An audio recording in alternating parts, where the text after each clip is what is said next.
अस्सलाम वालेकुम। वालेकुम सलाम। हिन वक़्तु असां सां मौजूदु आहे सिंधी डिपार्टमेंट फाइनल ईयर जो स्टूडेंट रशीद सिंधी।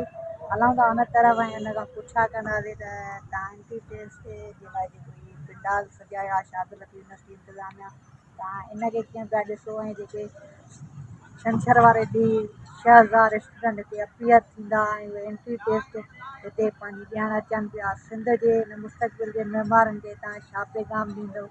हलूं था रशीद सिंधी जे तरफ़।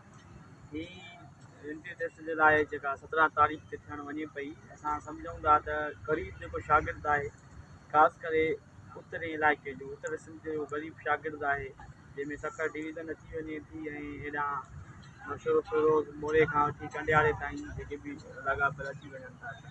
त शागिर्द जेके बि ग़रीब तबिके सां तालुक़ु रखनि था, उन्हनि खे गुज़ारिश था कयूं त माना हिन यूनिवर्सिटी में दाख़िला वठनि, छो त हीअ जेका आहे ग़रीबनि जी यूनिवर्सिटी आहे। हिते तव्हांखे फैसिलिटीज़ आहिनि, हिते सिंधी डिपार्टमेंट आहे, हिते फार्मेसी डिपार्टमेंट आहे, हिते केमिस्ट्री डिपार्टमेंट आहे, हिते फिजिक्स डिपार्टमेंट आहे, हिते मयारी उस्ताद आहिनि। हिते ॾिसो था त इंट्रेस्ट लाइ ज़ोर शोर सां तयारियूं जारी ऐं सारी आहिनि।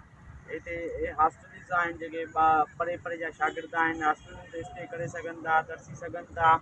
ऐं हिते सेंट्रल लाइब्रेरी आहे, जेका सुबुह खां वठी करे 9 खां वठी करे 8 बजे ताईं खुलियल रहंदी आहे, जिते शागिर्द तालीम पिराए सघनि था। ऐं वॾा वॾा पार्क्स आहिनि, जेकॾहिं शागिर्द तफ़रीह लाइ वञी सघे थो। उन खां अलावा ऐं फिज़िकल एजुकेशन फिज़िकल्स जे लाइ हुते ठहियलु आहे सिस्टम। शागिर्द जेकॾहिं हॉकी खेॾणु चाहिनि या ॿी का शइ फुटबॉल खेॾणु चाहिनि, प्ले ग्राउंड्स आहिनि ऐं सभु सहूलियतूं फैसिलिटीज़ आहिनि हिते मुहैया थियल आहिनि। इन जे करे हीअ तव्हां सभिनी जी यूनिवर्सिटी आहे, हीअ सिर्फ़ु कंहिं हिकु पर्त यूनिवर्सिटी न आहे। ऐं सभु असां फीस सपोर्टेड कयूं था पिया।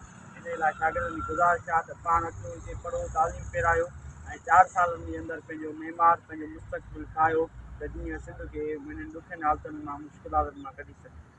जी दोस्तो, तव्हां रशीद सिंधी जूं ॻाल्हियूं ॿुधियूं। हिते शाहदौलत यूनिवर्सिटी में उहे ई स्टूडेंट ईंदा आहिनि, हिकु या जेको आहे मिडिल क्लास फैमिली सां तालुक़ु रखे, जेको फीसिस अफोर्ड न करे सघे कंहिं महांगी यूनिवर्सिटीज़ में, या वरी जेको उहे स्टूडेंट्स आहिनि जेके तक़रीबन ॿियनि यूनिवर्सिटियुनि खां थींदा अची शाहदौलत यूनिवर्सिटी में पहुचंदा आहिनि। सो असां हिकिड़े बेस्ट विशेस ॾियूं था फ्यूचर जे महिमारनि खे ऐं शाहदौलत यूनिवर्सिटी में हिननि खे वेलकम कयूं था। वॾी महिरबानी।